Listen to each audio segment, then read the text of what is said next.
For V, our custom character mercenary, who you can immediately design to be as glittery and neon as you want, from bright green hair to shiny pink and yellow fingernails, entering Night City is a homecoming after a failed stint in Atlanta.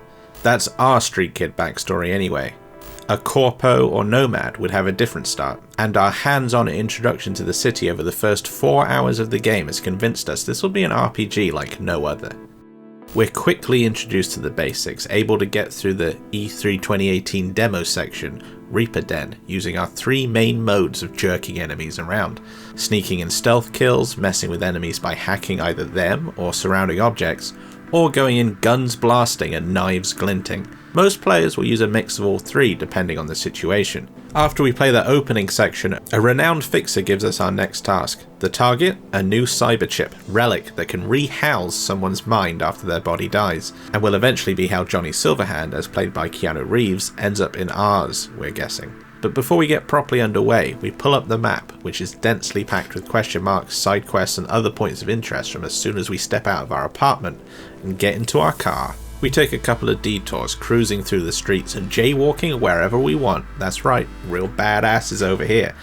Stopping to slice some ne'er-do-wells' skulls with our katana, though a pacifist run is possible for bounty rewards, and completing a side mission to scoop up some new cyberware and demons. Demons being malicious code we can implant into enemies or objects by scanning the environment with L1 and then hitting R1 to pull up a quick menu.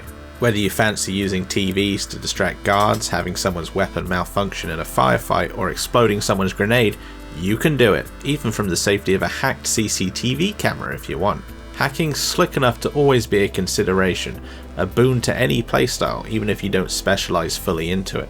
If you're familiar with the likes of Watch Dogs 2, hacking has a similar kind of function, though it's very slick with the way you do it here, and the amount of customization is pretty staggering by the looks of it for what we saw.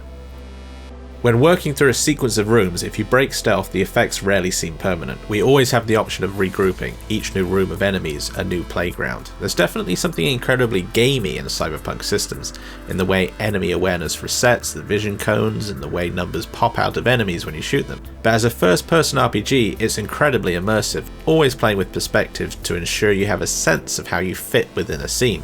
The ability to move your head during dialogue is more than a gimmick, it's genuinely useful for taking in a moving scene, and sometimes you'll have different dialogue depending on where you're looking, allowing you to comment on, say, a suspicious car boot, or glance at a burly bodyguard shifting a little too close to you and ask what his problem is. The choices you have when taking on missions also create a sense of immersion, and we can't help thinking this is the kind of game that we dreamed Deus Ex Human Revolution would be back in the day. Cyberpunk 2077 is an open, dense world filled with missions that demand you explore and experiment, with a little touch of immersive sim in there too.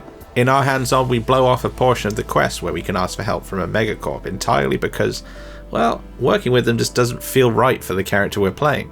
Later, as we fight through a meat factory, we come across the usurped gang leader in a holding cell. We could ignore him, but instead, we deactivate the explosives keeping him caged and search through computers for the door activation code. If we wanted though, we could have hacked the keypad. Released, the ex-leader promises us a favour later on. Again, there's that touch of immersive sim like Deus Ex, Prey, Dishonored, to Cyberpunk 2077, and it could be a game changer given such a wonderfully sprawling and densely packed world. It sets itself apart from The Witcher 3 in this way, and it also feels like it kind of moves that genre forward. Our hands-on had us playing for hours, but it felt like we barely scratched the surface of the game's systems. You want to take your time with this one, especially as the way you play, whether that's big choices or small acts of roleplay, make your stay in Night City an experience you can only call your own. The game itself is out super soon on PS4, and will be coming to PS5 as an upgrade of sorts at some point. Let us know if you'll be playing.